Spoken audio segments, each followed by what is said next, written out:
throbbed with nervous energy, every shadow sharpened into menace. The precinct buzzed with panic, camaraderie fraying into suspicion. 12 good cops, 12 funerals, 12 families shattered.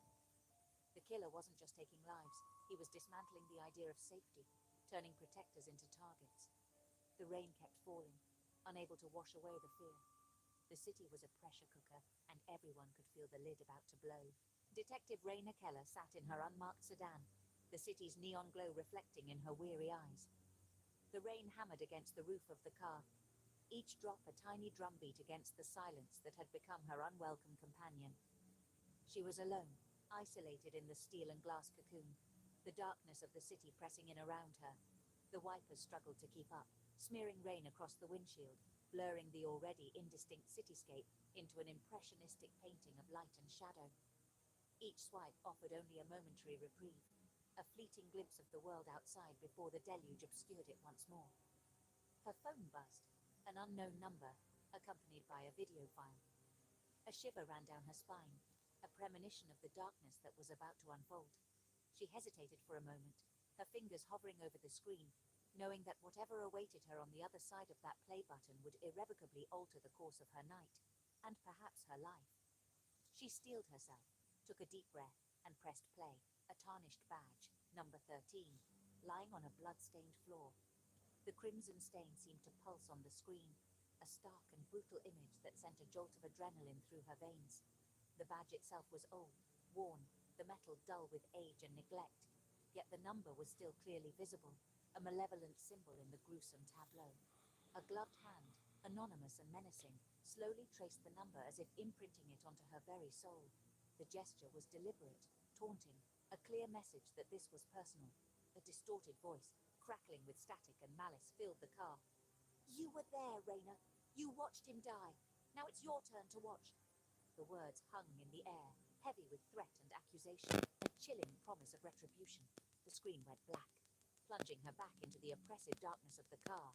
The silence was suffocating, broken only by the relentless drumming of the rain. It wasn't just a threat, it was a summons, a dark invitation to confront the sins of her past.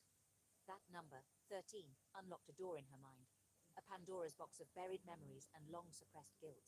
She'd nailed shut a decade ago, hoping to contain the darkness within. A derelict warehouse, its broken windows like vacant eyes staring out into the night.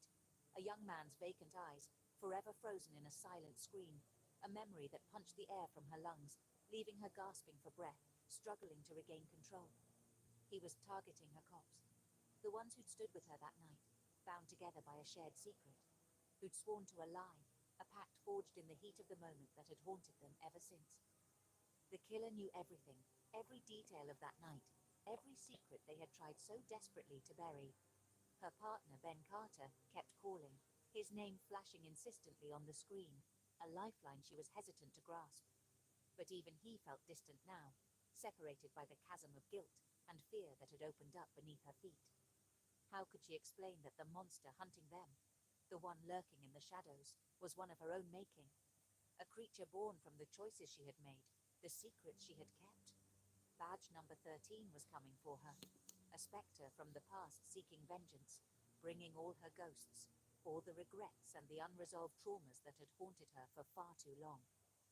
The case files of the murdered officers were spread across Raina's desk like a morbid tarot reading. No pattern on the surface, but Raina searched for the invisible thread. She dug into old duty rosters.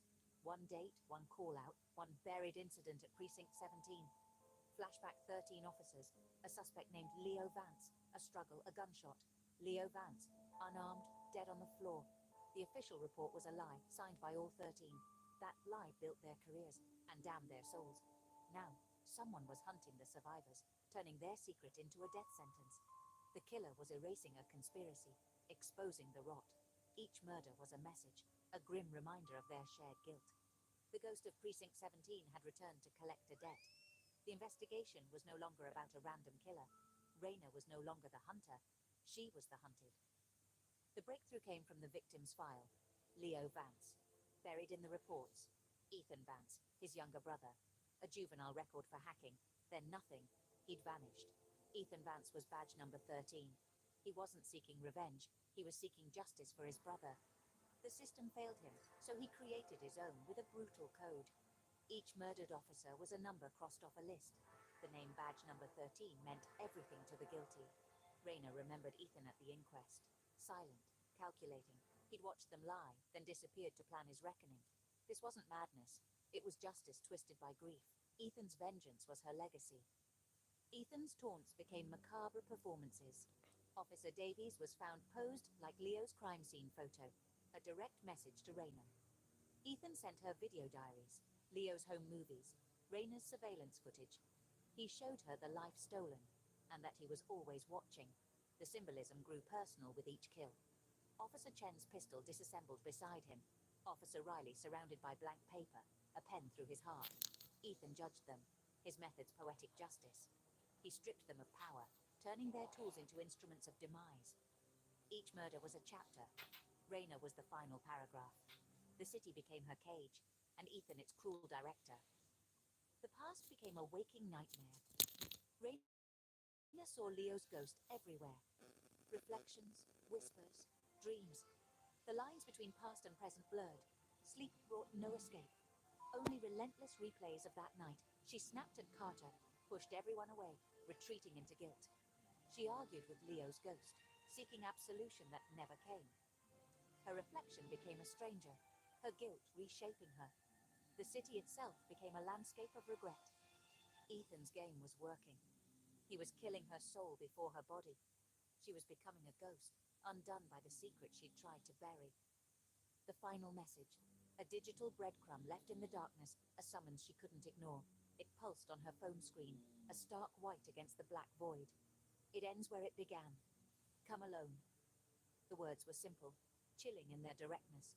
A promise and a threat all rolled into one. The abandoned precinct, a ghost of her past, was calling her back. The address, Precinct 17, a place she'd tried to bury, a chapter she desperately wanted to close. But some doors, once opened, never truly shut. Rayner knew this was the end, her reckoning, the culmination of years of secrets, lies, and compromises. The past was no longer a shadow. It was a tangible force, pulling her into its orbit. She drove through the rain, each drop a cold reminder of the choices she'd made. The city falling away, its comforting glow receding into the distance.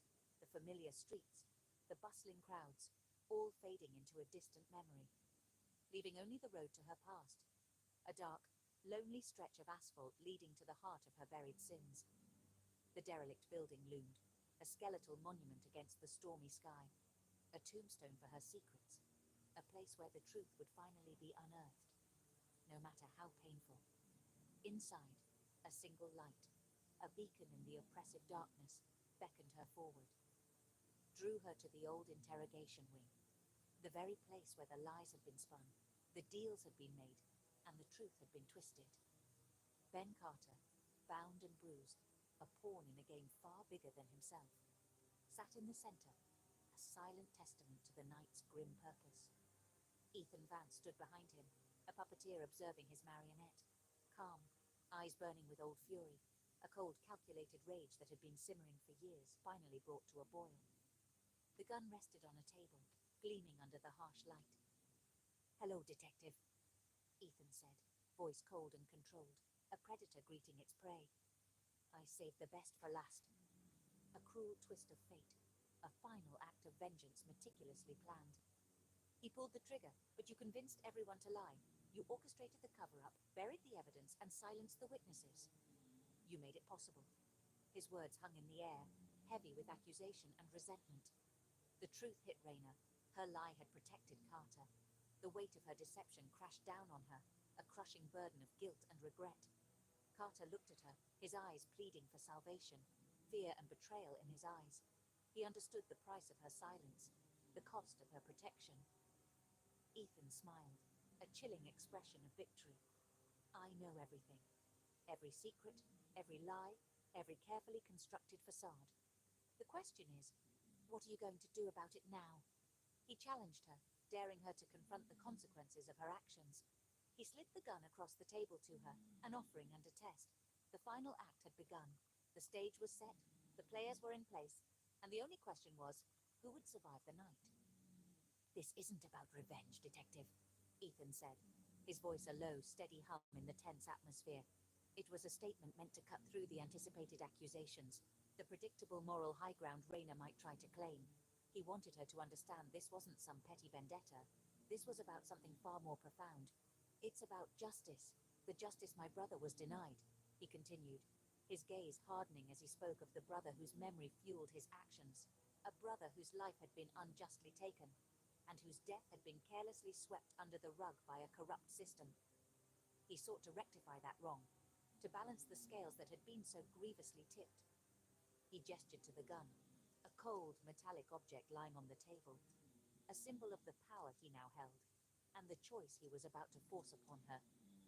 To Raina and Carter, bound and helpless, their fates hanging precariously in the balance. They were pawns in his game, instruments in his quest for retribution. The system protects its own, buries its mistakes. I'm forcing a correction, Ethan declared, his voice laced with bitterness and resolve. He saw the rot that festered within the institution sworn to uphold the law, the way they shielded their own from accountability. He was determined to expose that darkness, to drag it into the light. He killed an unarmed man. You covered it up. Tonight, that ends. One of you must answer, he stated, his words hanging heavy in the air. The weight of his accusation pressed down on them, a judgment delivered with unwavering conviction. He wanted them to understand the gravity of their actions, the consequences of their betrayal. Ethan wasn't going to kill her. He was making her choose, forcing her to confront the moral abyss she had willingly embraced. He was offering her a chance at redemption, a path back from the darkness. The gun was for her. Redemption or damnation, a tool for either salvation or eternal guilt. It was a physical manifestation of the choice that lay before her, a symbol of the power she held to shape her own destiny. Two choices, Ethan said, his voice echoing in the silence, laying bare the stark reality of her situation. Uphold the law, arrest him, expose the truth, face the consequences. That is justice, he urged, offering her a path back to the light, a chance to reclaim her honor and integrity. It was a difficult path, fraught with peril, but it was the only way to truly atone for her past sins. Or choose revenge. Kill the man who made you a liar, the one who dragged you down into the depths of corruption and deceit. Become the executioner you created, he finished, his words a chilling prophecy, a warning of the darkness that awaited her if she chose the path of vengeance. The dilemma was perfect in its cruelty, a mirror to her soul, reflecting back the fractured pieces of her morality, the compromises she had made, the lies she had told. Carter pleaded, desperate for another lie to save him, his eyes wide with fear, his voice trembling with desperation. He was a master of deception, but even his lies seemed to fail him now. But the time for lies was over. The truth had finally caught up with them, stripping away the facade of respectability and revealing the ugly reality beneath. Only the gun, a cold, hard instrument of judgment, remained. The chair, a silent witness to the unfolding drama, and the choice remained, stark and unavoidable. Raina looked from Carter to Ethan, judge, catalyst, witness, each man representing a different path, a different destiny. The choice was hers alone, a burden she had to bear, a decision that would define her forever. Justice or revenge, the scales of fate balanced precariously in her hands. The cop or the killer. The line between them blurred, waiting for her to decide which side she was on. Silence stretched, rain drumming on the roof. Raina's hand hovered over the gun. This was the moment. To choose justice was to condemn herself. To choose revenge was to become Ethan's final masterpiece. She looked at Ethan, not a monster, but a boy broken by their sin. Carter was the past she needed to escape, the lie she could no longer live with. Her fingers closed around the gun, its weight immense. The world narrowed to the space between her, Carter, and Ethan. Justice had a price, revenge had a cost. Which would she pay? She raised the gun. The final frame was about to be shot. The screen goes black.